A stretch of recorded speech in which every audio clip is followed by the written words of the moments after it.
Hey, welcome back to the channel. All right, it's time for the April edition of the tier list and champion rankings. I think we're now on our 20th. If you're familiar with this channel, you go ahead and skip around. There's the timestamp so you can jump straight to the rankings themselves. If you are not, we'll quickly describe who I am and then what is the point of this, because this tier list is going to look a little bit different than what you're used to. My name is Vega. This is about I think the 20th edition of this tier list. It's ever evolving. We update it on the meta and things like that. Additionally, it is meant to give a quick snapshot for rank up advice. The whole idea is for you to see, like, what does Vega and the rankings team think of this champion? Then hopefully go and do your own research. Make sure you play the champion. You've got to like them, otherwise you will never ever play them.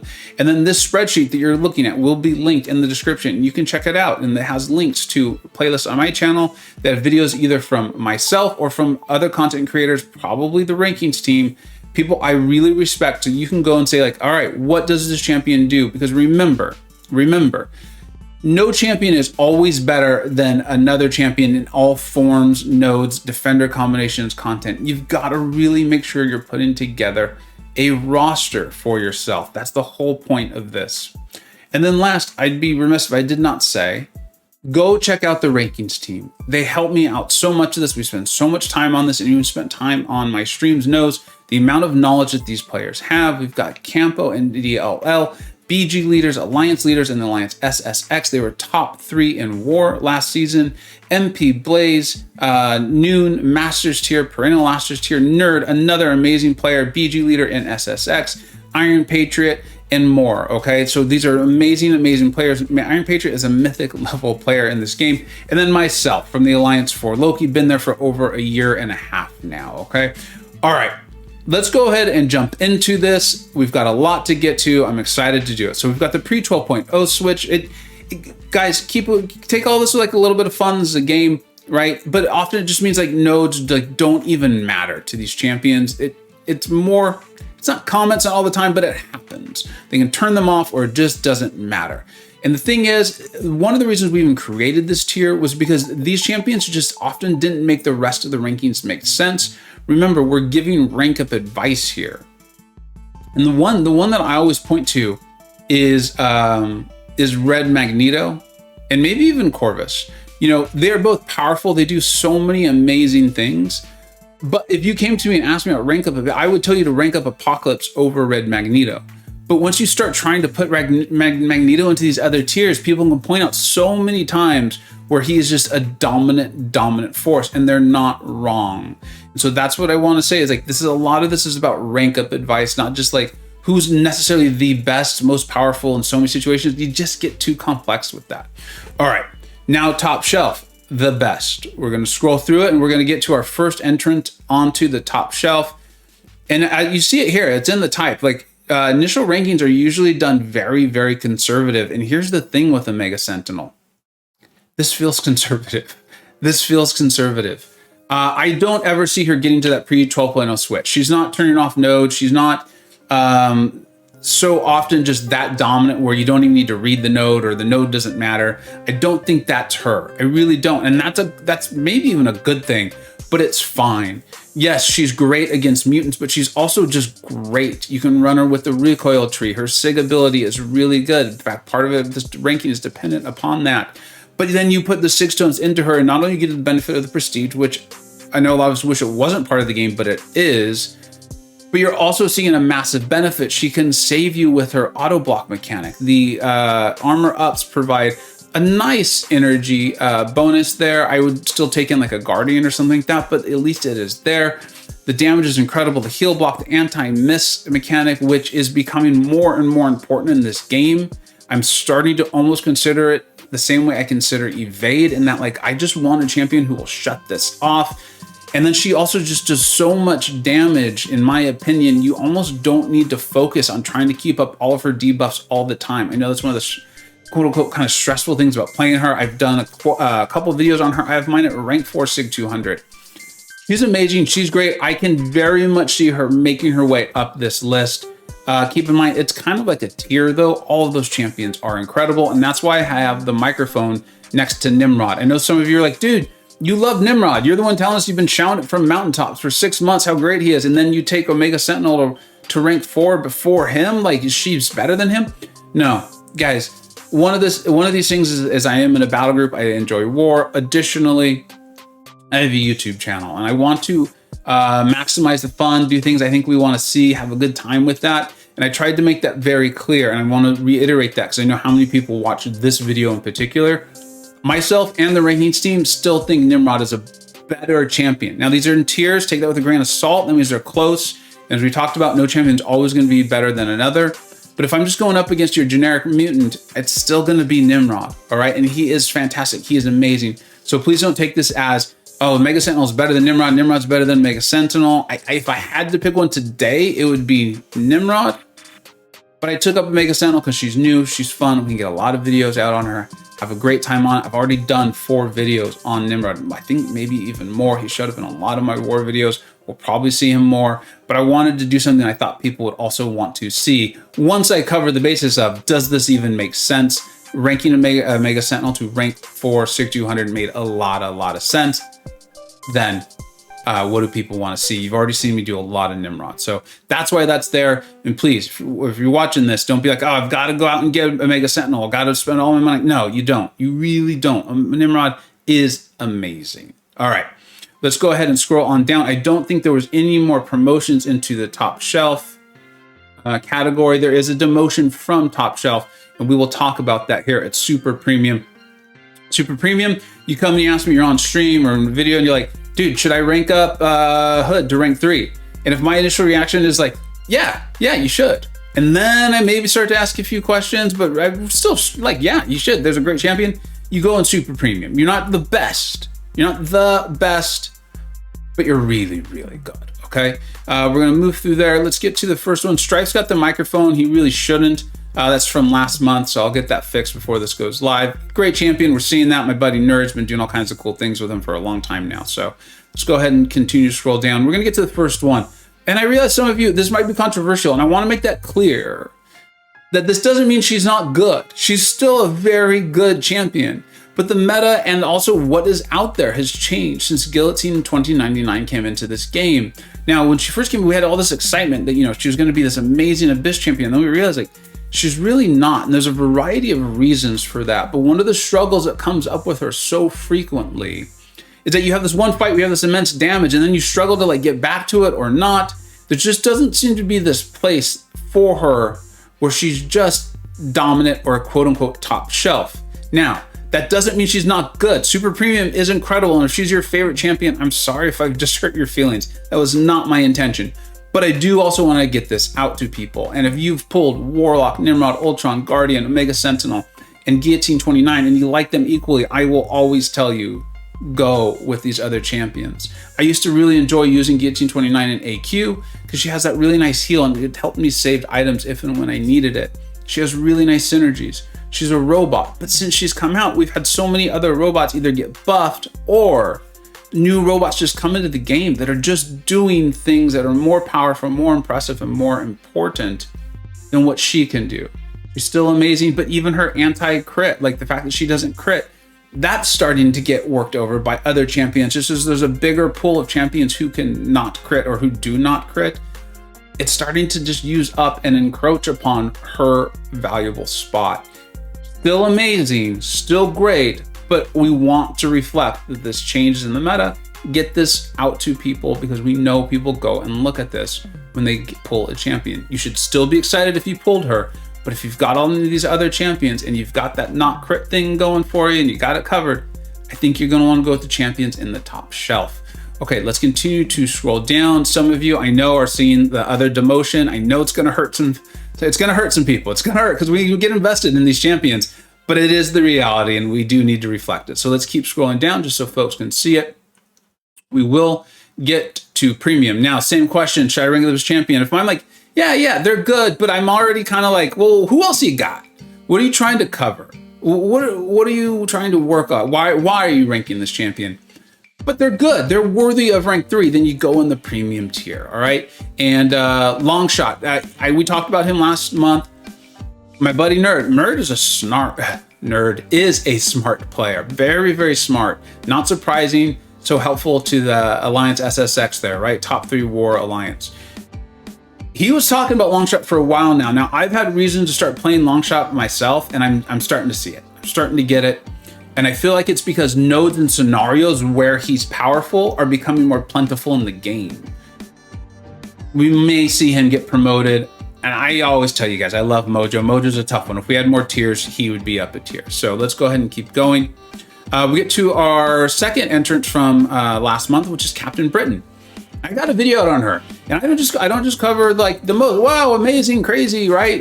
Champions. I try to cover the ones I'm interested in, the ones I think have some sort of value, and the ones I'm ranking up and having fun time playing.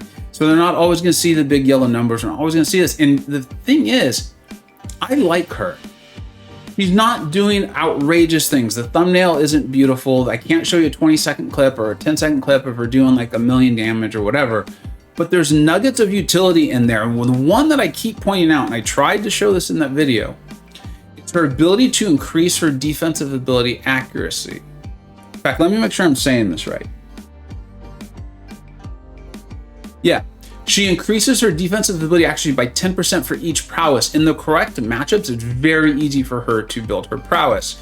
And we're continuing to see nodes in this game, or defenders in this game, that are decreasing our defensive ability accuracy. And I know for a while they were like, no big deal, I'll just use Apocalypse, it'll be fine.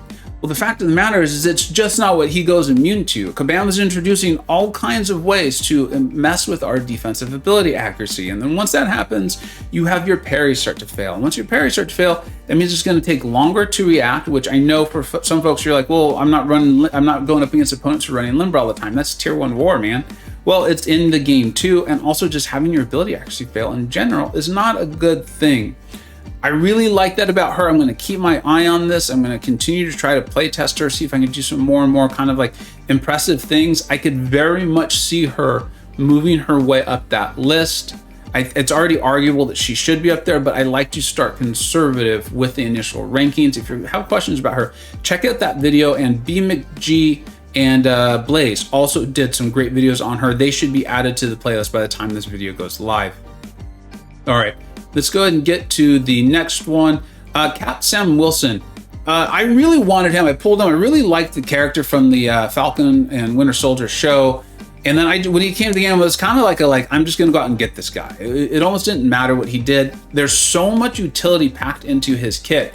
I play tested him, and I just didn't come away impressed. And it's tough because damage isn't his thing. In fact, I still think his damage is a little too low. But I'm open to the idea that I'm missing something. Blaze, MP Blaze on the ranking team has recently done a video on him. Very impressive, showcasing a lot. I'm also just seeing more and more ways to access Cap Sam's utility. I feel like in some ways he has so much utility that it almost takes you a while of getting used to playing him in order to access it, or you need to just focus on one or two and then maximize that, get your damage going. And it's more like you're just killing the opponent while you're using your utility, as opposed to setting up these moments or setting up, a big SP2 or something like that. You're going to see me continue to play him, and I actually might awaken mine with a gem and take him to rank 3. I do like him. I think he's a quality addition to the game and to an account, and I can see why some of you think he should be moved up. I really do. I would not be surprised if in probably a month or two, he's moved up higher into the super premium tier. So let's keep an eye on that. Hitmonkey. I hate demoting champions. It's the worst. It really is, because I know for some people, and boss man, that's what I always call you. I'm sorry, man. I'm sorry he's been demoted. I really am. But we've got to get this information out to everyone. And I want to make it clear. Premium means you're rank 3 worthy. I can see why. If there was another tier between super premium and premium, Hitmonkey would be in it. I can see why so many people like him. I've had reason to play him more and more. I pulled Black Cat. I've done a whole video on it. If you're interested, please check it out. It was really interesting to me, and I'm going to have fun kind of documenting the rebalancing process and all that. I'm trying to get the word out that rebalancing is here and in the game. And I had planned initially on taking Hitmonkey to rank 3 over Black Cat, mainly because of Battlegrounds. I think he's going to be a great defender. He's a great attacker option. In playing him more and more, I do feel like he's limited compared to the skill champions above him. Not that he's limited, he's great. Those crits, you can run him with recoil, right? I mean, it's really nice. I had fights where he just like kills the opponent. I almost didn't even know what I was doing. And so I can see it, I get it, and being able to place him in Battlegrounds Defender. That's why he's got the Battlegrounds marker there. Totally, I'm on board with him being a high quality champion, helping people cover a lot of content. And that's why I think he's appropriately ranked. Because for me, Falcon, Elsa Bloodstone, and Crossbones are all better champions. They just are. Now, if you enjoy Hitmonkey more, you rank him. Like we said, you got to have fun. Otherwise, you're not going to play these champions. So, but I believe that's where Hitmonkey goes. He deserves that place. It's a great place to be. And then we get to the last champion we're going to talk about this month, Gamora. Woo! I tell you, this is like, this is the horse coming back from the pack and like zooming all the way to the front. If I had tested her earlier and had more time to play her, she may be all the way in super premium. I definitely see that possibility with her. I tested her on stream last week on Wednesday. It depends on when you watch this video, but you'll see that I did a live test on her.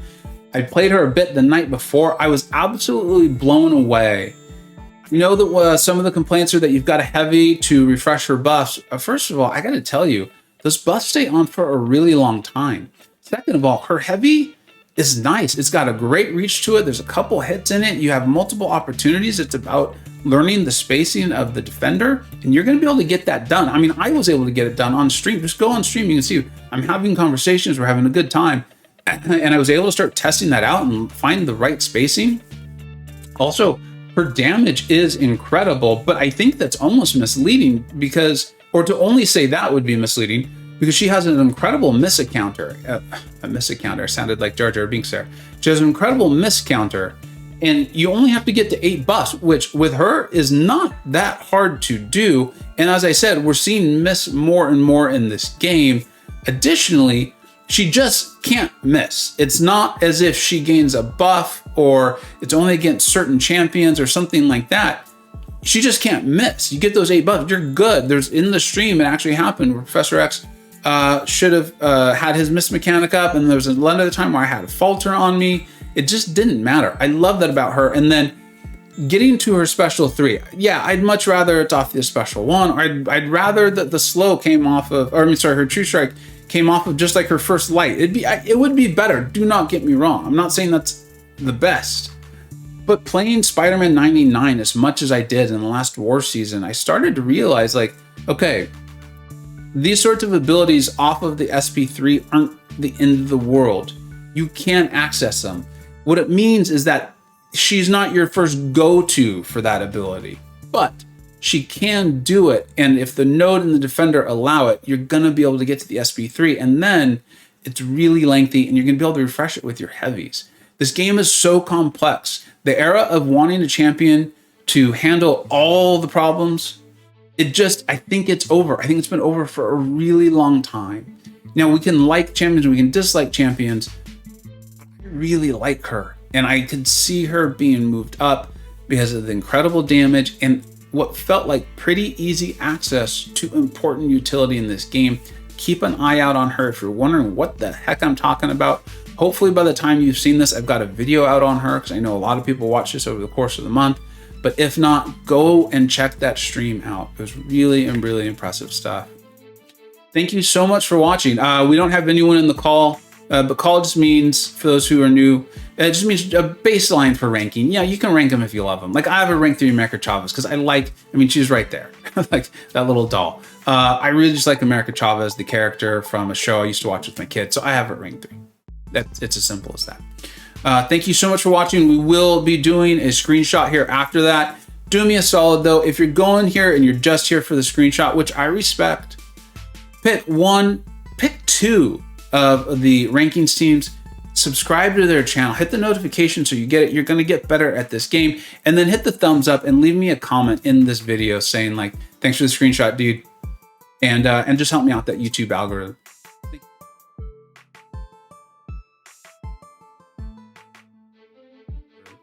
Thank you so much for watching. I hope you enjoyed. Let me know what you think. We always learn so much from the comments on these rankings videos. Thank you for watching. Take care. I hope you either learned something, were entertained, or even better, a little bit of both. Don't forget to like, subscribe. Thanks so much for watching. Take care.